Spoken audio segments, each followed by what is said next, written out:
नमस्कार दोस्तों, आज मैं आप सभी के समक्ष भाद्र मास के शुक्ल पक्ष की अनंत चतुर्दशी की कथा प्रस्तुत कर रही हूँ। सबसे पहले आप सभी को अनंत चतुर्दशी के पावन पर्व की हार्दिक शुभकामनाएं। भाद्रपद शुक्ल पक्ष की चतुर्दशी को अनंत चतुर्दशी के नाम से जाना जाता है। इस दिन श्री हरि विष्णु जी के अनंत रूप की पूजा की जाती है।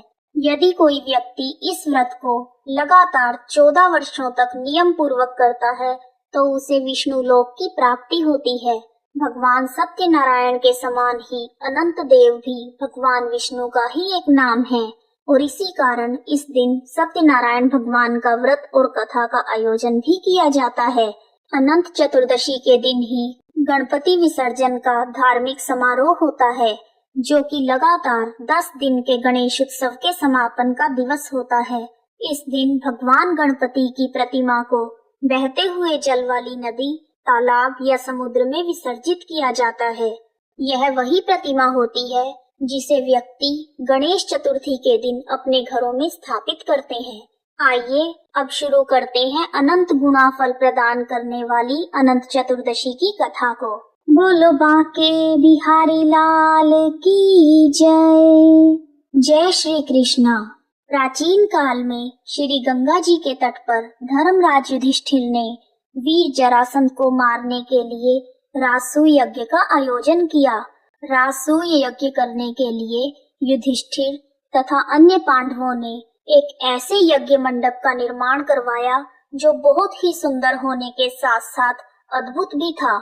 वह इतना मनोरम था कि जल व थल की भिन्नता प्रतीत ही नहीं हो रही थी, यानी जल में स्थल तथा स्थल में जल की भ्रांति हो रही थी। सरल शब्दों में कहूँ तो ऐसा था कि जल में देखने पर लगता था कि हम जमीन पर खड़े हैं, जमीन पर खड़े होते थे तो ऐसा लगता था कि वह जल है। और अत्यंत सावधानी रखने के बावजूद भी बहुत से व्यक्ति उस अद्भुत मंडप में धोखा खा चुके थे। युधिष्ठिर ने राजसूय यज्ञ के लिए कई राजा महाराजाओं को भी आमंत्रित किया था।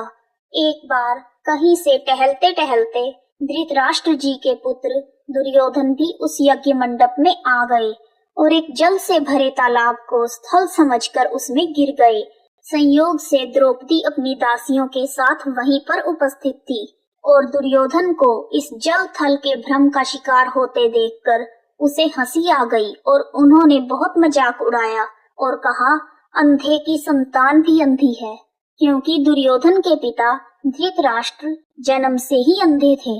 द्रौपदी के इस ताने भरे उपहास से दुर्योधन बहुत नाराज हुआ।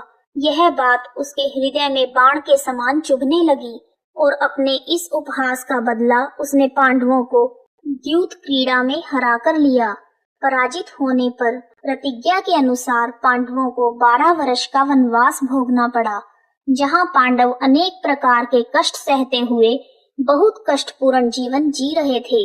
एक दिन भगवान श्री कृष्ण जब उनसे मिलने आए तो युधिष्ठिर ने अपने कष्टपूर्ण जीवन के बारे में प्रभु को बताया और अपने दुखों से छुटकारा पाने का उपाय पूछा। तब श्री कृष्ण भगवान ने उपाय के रूप में उन्हें कहा कि युधिष्ठिर, तुम विधि पूर्वक अनंत भगवान का व्रत करो, इससे तुम्हारे समस्त कष्ट दूर हो जाएंगे और तुम्हारा खोया हुआ राज्य पुनः प्राप्त हो जाएगा। जब युधिष्ठिर ने इस अनंत चतुर्दशी पर किए जाने वाले अनंत भगवान के व्रत का महात्म्य पूछा तो इस बारे में श्री कृष्ण ने उन्हें एक कथा सुनाई, जो कि अनंत चतुर्दशी का व्रत करने वाले सभी व्रतधारियों को सुननी चाहिए।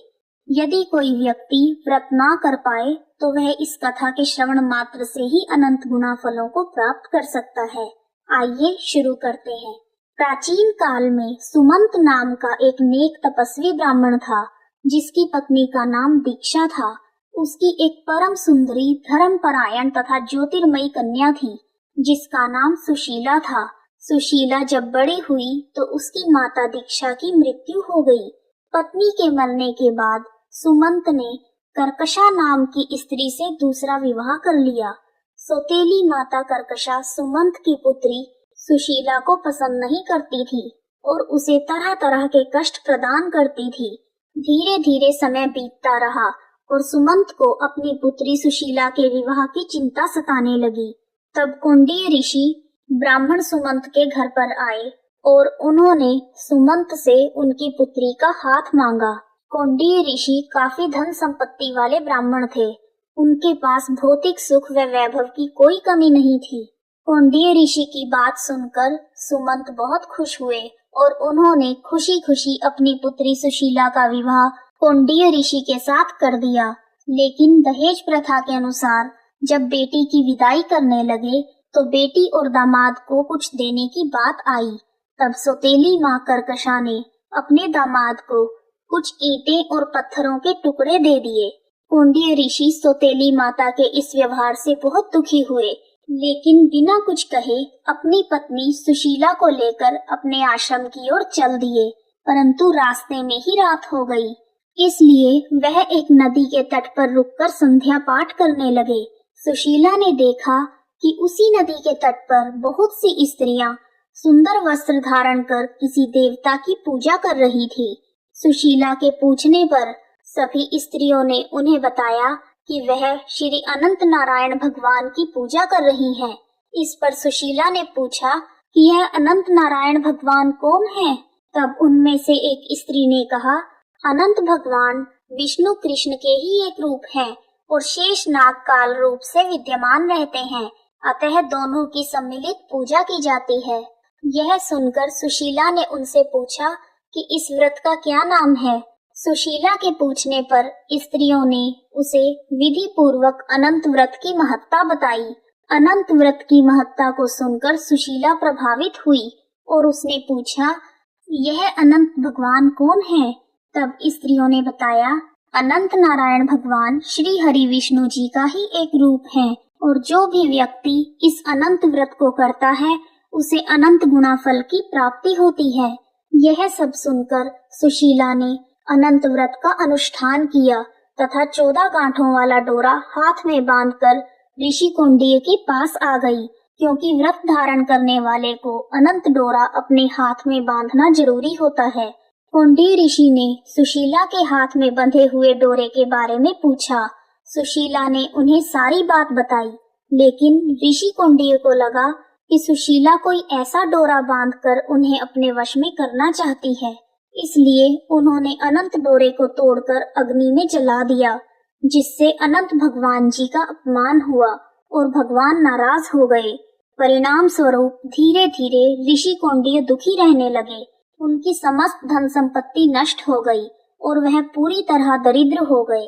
अंत में उन्होंने अपनी पत्नी से अपनी संपत्ति के नष्ट हो जाने का कारण पूछा। तब सुशीला ने उन्हें अनंत भगवान का डोरा जलाने की बात याद दिलाई। भगवान अनंत का अपमान करने के कारण ऋषि कौंडिन्य को बहुत पश्चाताप हुआ और इसी पश्चाताप के चलते वह अनंत डोरे की प्राप्ति के लिए वन में चले गए और कई दिनों तक भटकते रहे। और एक दिन भटकते भटकते वह निराश होकर पृथ्वी पर गिर पड़े। तब अनंत भगवान प्रकट होकर बोले, हे कौंडिन्य, तुमने मेरा तिरस्कार किया था, उसी से तुम्हें इतना कष्ट भोगना पड़ा। तुम बहुत दुखी हुए, अब तुमने पश्चाताप किया है, मैं तुमसे प्रसन्न हूँ। अब तुम घर जाकर विधि पूर्वक अनंत व्रत को करो। लगातार 14 वर्ष व्रत करने के बाद तुम्हारा यह दुख दूर हो जाएगा। तुम धन धान्य सुख संपत्ति से संपन्न हो जाओगे। कौंडिन्य ऋषि ने अनंत भगवान के कहे अनुसार 14 वर्षों तक अनंत व्रत को किया और उन्हें समस्त धन संपत्ति वापस मिल गई और उन्हें सभी क्लेशों से मुक्ति मिल गई। श्री कृष्ण भगवान की आज्ञा से युधिष्ठिर ने भी अनंत भगवान का 14 वर्षों तक विधि पूर्वक व्रत किया, जिसके प्रभाव से पांडव महाभारत के युद्ध में विजयी हुए तथा चिरकाल तक राज्य करते रहे और इस प्रकार से अनंत चौदस के व्रत का प्रचलन हुआ। बोलो अनंत नारायण भगवान की जय। इस प्रकार अनंत चतुर्दशी की कथा पूर्ण हुई। कथा अधूरी हो तो पूरी करना, पूरी हो तो मान करना। कथा में यदि कोई गलती हो गई हो तो मुझे क्षमा करना प्रभु। आइए अब शुरू करते हैं अनंत चतुर्दशी की पूजा विधि। अनंत चौदस के दिन प्रातः काल नित्य कर्मों से निवृत्त होकर स्नान आदि करके एक चौकी के ऊपर मंडप बनाएं उसमें अक्षत सहित कुशा के 7 कणों से शेषनाग सहित भगवान विष्णु की प्रतिमा को स्थापित करें। भगवान विष्णु की प्रतिमा के पास 14 गांठ लगाकर हल्दी से रंगे हुए कच्चे डोरे को रखें और गंध, अक्षत, पुष्प, फूल, दीप और नैवेद्य से उसका पूजन करें। यह 14 गांठें 14 लोक को निरूपित करती हैं। उसके बाद अनंत नारायण भगवान का ध्यान करके इस शुद्ध अनंत डोरे को पुरुष अपनी दाईं भुजा में और स्त्रियां अपनी बाईं भुजा में बांध ले। यह 14 गांठ वाला अनंत डोरा अनंत फल प्रदान करता है। भगवान विष्णु की पूजा करने के पश्चात विष्णु भगवान जी के 108 नामों का पाठ भी करें तो इससे मनवांछित फल की प्राप्ति होती है और भगवान श्री हरि विष्णु प्रसन्न होकर सुख, संपदा, धन धान्य, यश, वैभव, लक्ष्मी, पुत्र आदि सभी प्रकार के सुख प्रदान करते हैं। इस प्रकार अनंत चतुर्दशी की कथा और पूजा विधि पूर्ण हुए। यदि आपको वीडियो पसंद आया है तो कमेंट बॉक्स में ओम नमो भगवते वासुदेवाय नमः लिखना ना भूलें। आप सभी का हार्दिक धन्यवाद।